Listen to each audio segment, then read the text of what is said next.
Eat good food. Eat good food. Eat good food. Eat good food. Eat good food. Eat good food. Bang, bang, bing. Eat good food. Yeah, there where we got the food from today. And today, we have a special guest, a proper guest, a special guest, Martel Mackenzie. We got Big Ride, Mr. Too Different. we got Mo in the building. Got food I got. Them food blogs they surely can't test. EGF. Them food blogs they surely can't test. Eat good food go with EGF. Eat good food go with EGF. So What did you do obviously, your masters in? my master degree is in social work. Okay. So all social workers. Guys, we finished with the food while we're talking. No. We didn't give it a rating. Hold on. I'll go through the story. and Yeah, let's go through this rating. can. We got so Oh yeah, much. yeah, This yeah. is Okay. full So of vibes. Fully packed. when I finished my education, I graduated from my master's degree. Yeah, this is so funny because I always do lots of things at once. Yeah. When I graduated from Even my though you don't master's degree, multitask. yeah, on the same day as my graduation, I took off my graduation gown, I put on the next outfit, and I went to the audition for Yardi, Idris Elba. Yeah, I didn't get into that film, right? But there was a lot of people there anyway. But what I am grateful for is we were able to sign up to a film agency, basically. And I'm not sure whether everyone done it, because my brother and my cousin also come to that audition as well, and my friend from Nottingham, and I'm not sure they never got parts in films after that. I don't think I did though, so I'm not sure whether they signed up to it or not. But yeah, I signed up to it agents on that same day as my graduation, and then I went home. I was a bit sad I didn't get in the film, but I still went to watch it anyway because I love supporting black films. Of course. And I love Idris Elba for being independent and for making films, because that paves the way for other young filmmakers in our community who can look at someone who looks like them and think, yeah, that's me. So yeah, but shall we rate the food? Yeah. Yeah. Yeah. But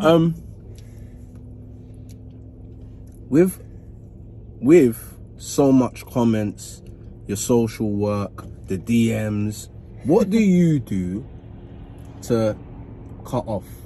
Because I gotta get my phone and put it somewhere else and just be in my world. How do you I cleanse and already, in my head, I know what I'm going to pay attention to or not. So I can see certain things and think, I don't want to pay attention to that in it. Or if people are being rude or whatever on Instagram, I'll say, oh, cool. I'll say whatever I want to them, and then I'll say, oh, peace, have a good day. If they still go on and on and on, what I'll do, just like I've done today, is I just deleted the comments, right? This person, they're usually all right, so I thought, cool, I'll just delete your comments and I'll give people a chance, you know, because I know that it can be me, but it can be them. But you see, the second time and third time, if they come with the bullshit, I'll just take them off my page. And I don't care how people see that, but for me, I ain't gonna let people who piss me off stay on my page, so I can be pissed off even more. But they don't even mean nothing to me. Like, whatever they're doing or saying has no significance in my life. Why should I let it upset me? Because that's going to affect the work that I have to do for that day. And that's called prioritizing. So that's what I do. But you see, with the social work, that's my main job. Yeah, I actually do a lot of other stuff as well. So Nation of Islam, I engage with them a lot. I attend their meetings a lot. I learn a lot from them. yeah. I do Man. I do their meetings at least once a week. Sometimes in a week I may not have time to do their meetings, but I will do the Nation of Islam meetings. Sometimes that's me to do little pieces of work Just for for people watching, where do they find this work? Do they come on your page, or do we need to go on Nation of Islam to find this bit of the juice? Okay. Do you understand? Yeah, well, not everything that I work on in the current moment do I post on my page, There you because you have to be careful in it. Like, everything isn't for everyone's knowledge. True. So what I do myself, like, I will never post my name of my workplace. And a few months ago, I posted that, oh, I work for a black owned business, and the person who owns it, she's been doing the business for 16 years, and I'm so glad to work there because all the staff are proper, like, cool, and they're all really dedicated to their job, blah blah blah. It was her birthday basically, and I was just saying happy birthday bigging her up. to the CEO. She's a black Amy. business owner, she's female, Yeah. she's got a social work business. It's amazing, right? 2 people written underneath, where do you work? Do you really think I'm going to put the name of my work as a social worker on my page? Also, if you're not a qualified social worker, you shouldn't even ask, because you couldn't get a job there anyway. Do you know what I'm saying? So I said to them, oh, why do you ask? The first person didn't respond. The second person said, oh, well, just to promote it. And I said, but you don't, has anyone ever saw social work promoted? Social work is actually one of the fields where it's not allowed to be promoted because of the sensitive and vulnerable people and cases that they work with. So if I say, oh yeah, this is my business, here, this is where I work, or this is where I've got a children's home, or whatever, people are going to target it. People who want to exploit looked after children and stuff. So you have to be very careful what you're doing. Do you see what I mean?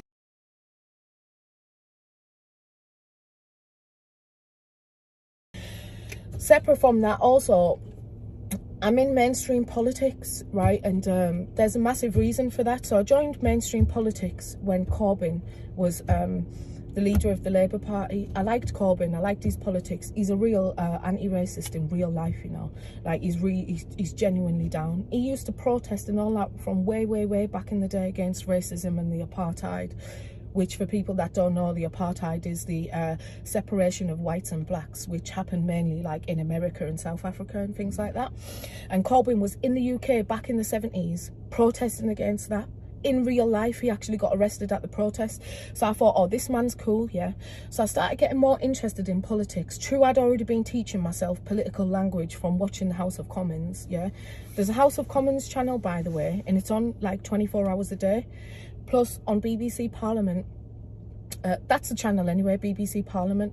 But on the BBC News as well, you get a lot of the political updates. So if you're interested in politics, So Sugar, see for a man like me that don't know nothing about politics, I just think in my brain, my ignorant brain, I just think these man, they're just trying to do me over. I don't know, understand what you're saying. This policeman's trying to arrest me. The system's on me. What's my first step to understanding this? The Commons, the House, what's it? The Green, what's that? Oh, the House of Commons. The House of Commons. What's my first step? What do I do? The first step is actually acknowledging that that a lot of those thoughts are actually true, right? Yeah. This is a racist country that we live in, the UK, whether people like to admit it or not, it is, yeah, and that's factual.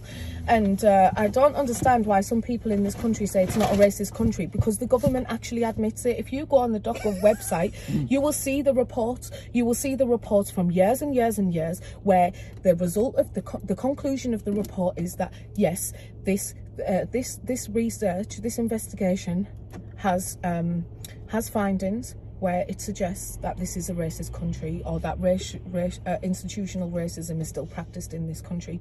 I think the most recent one was the Lammy report from David Lammy. He's in Haringey. He's a Labour councillor.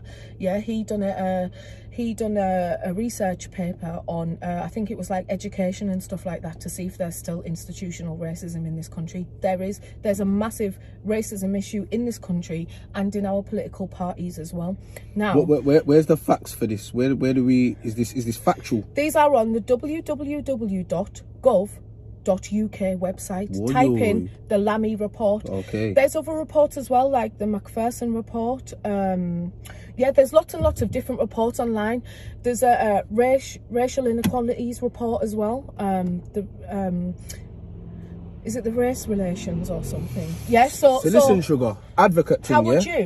Me as an advocate now, if I'm saying no, I'm a black man and I'm studying my thing and I've made a way for myself in society. Lammy's written a report. What do I go by for this report? What's in it for me to say yeah? Well, that report is not actually written for us black people, because we already know, that this country is racist. We face racism on a daily basis. Yes, we do. That report is for the government to investigate its own systems to see if racism still exists. Yes, it still exists, right?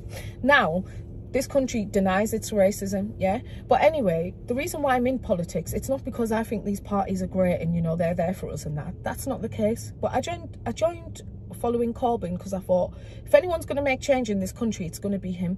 There's no way in any white country, whether it's the UK, USA, wherever, that they're going to let black people lead and become powerful, because the system that we live in is white supremacy over black oppression.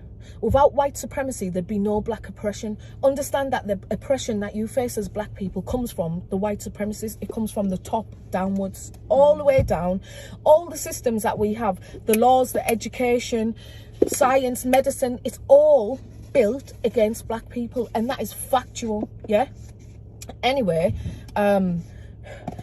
so if they've built systems against us, why are they going to allow us then to get powerful in their own system to override? They're never going to do that. Yeah, but They see us as enemies. Do you know what, so why are they going to allow us to become the leaders in their own system? Do you know what? You know what? Yeah. You know what? I did my masters as well. Yeah. In what? I did it in managing innovation creative organizations. Okay. Yeah. So I always think on the flip side of things. Yeah. Think about it, it's their country. Why are they gonna want you to be uplifted in their country? Imagine, yeah, we're in Africa and we're thriving as an economy.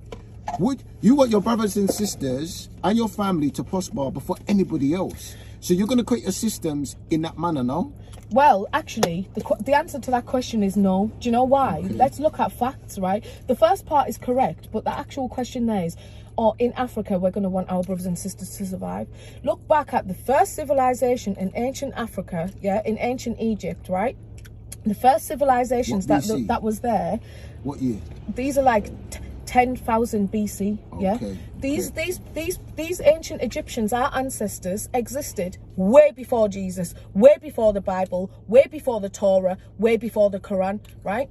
And they also have lots of physical evidence, right? That's what people need to know. Lot more physical evidence than any other teaching in the whole world. Yeah. Now, people from different faiths may want to argue against that. Don't argue against it. Look at what physical evidence your faith has, or your culture, or whatever. Look at the history of ancient Africa, particularly Egypt. We have architecture, we have art, we still have findings that are under the sea, we have findings that are under the ground, right? As an advocate, Sugar, where am I going to look? Obviously, I know I'll sit down and I'll do it, but if I'm arguing with someone, where are we going to look for this information? So where you would look is, you would look at your own faith, whatever your own faith is, right? Go to the highest teacher that you know, the highest experienced teacher that you know, and you ask them if they can give you a list of physical proof of the existence of your people or your holy book or the people named in your holy books, right? Then compare that to Google physical findings of ancient Egypt. You will find it's undersea. You will find that ancient Egypt is still being investigated right now as we speak and as we sit here. Right now, they're still, and they've opened their tombs and they've tested the skin for melanin, and they've proved that the Egyptians are black. We already know that anyway. Also, the mummies, you still keep your hair and your nails and stuff, you know, when you die. Yeah. The mummies have afro hair. They don't. Really? Yes. So what? They still got their ancient own hair? Egyptian. Yeah. Ancient Egyptians are 100% black. 100%. Right. Don't let anybody tell you any different.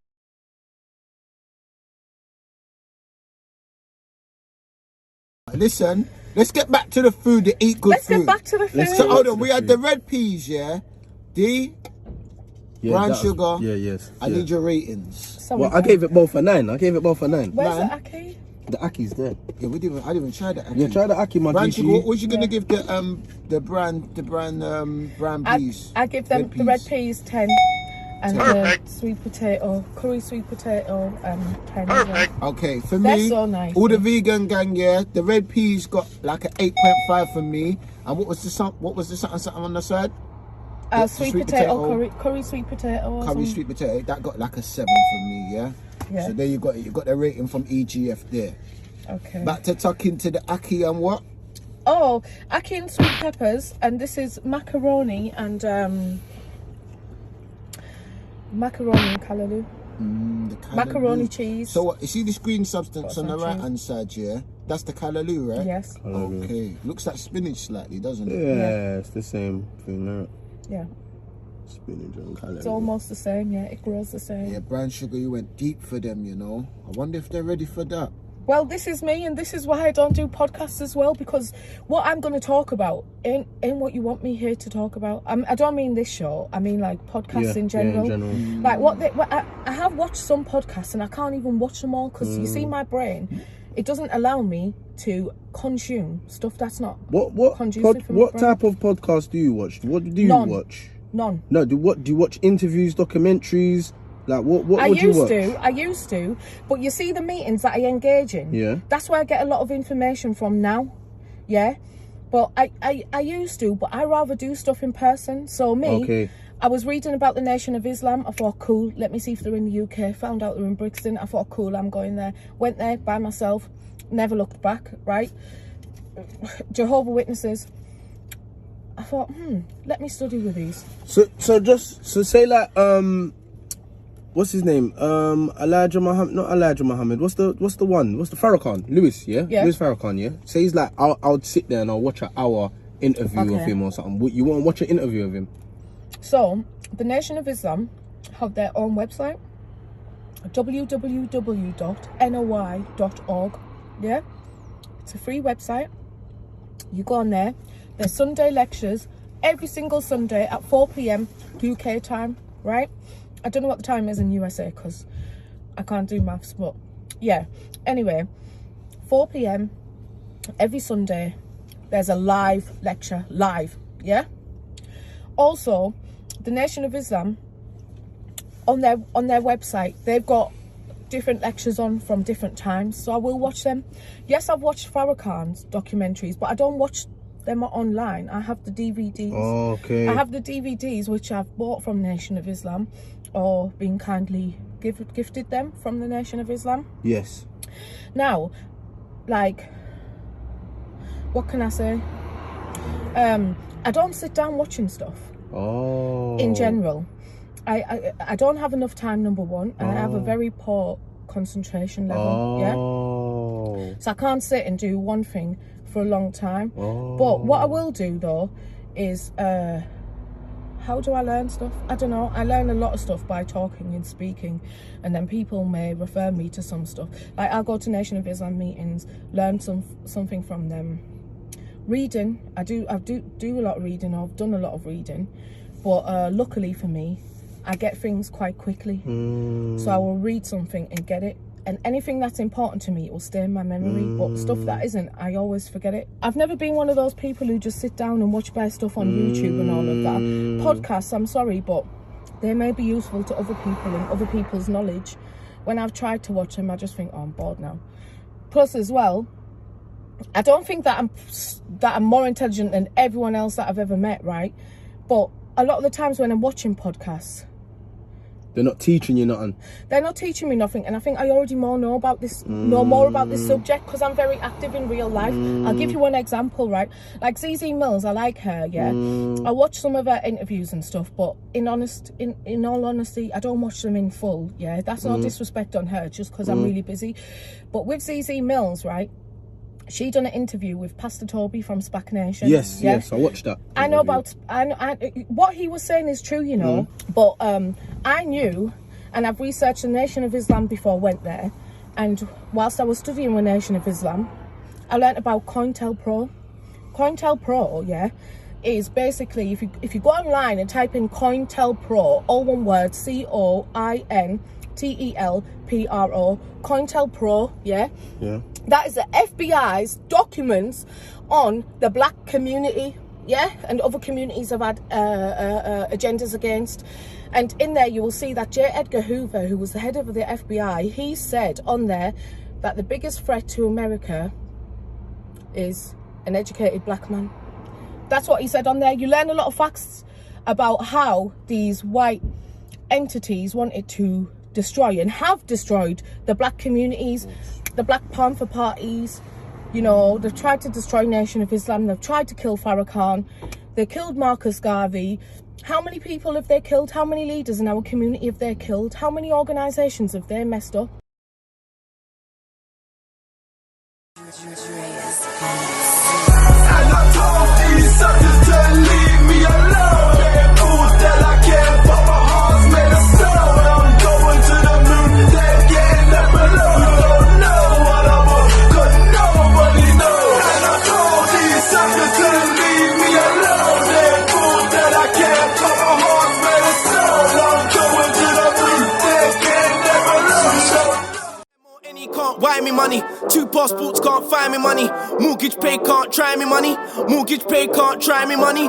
MONE can't buy me money. 2 passports can't find me money. Mortgage pay can't try me money. Mortgage pay can't try me money. Money, money, money, money. Truckload, boatload, we want money. Nothing ain't funny, get straight to the money. Nothing ain't funny, get straight to the money. EGF, EGF. We got food, we got the cold guests. We'll be there as long as the food's fresh.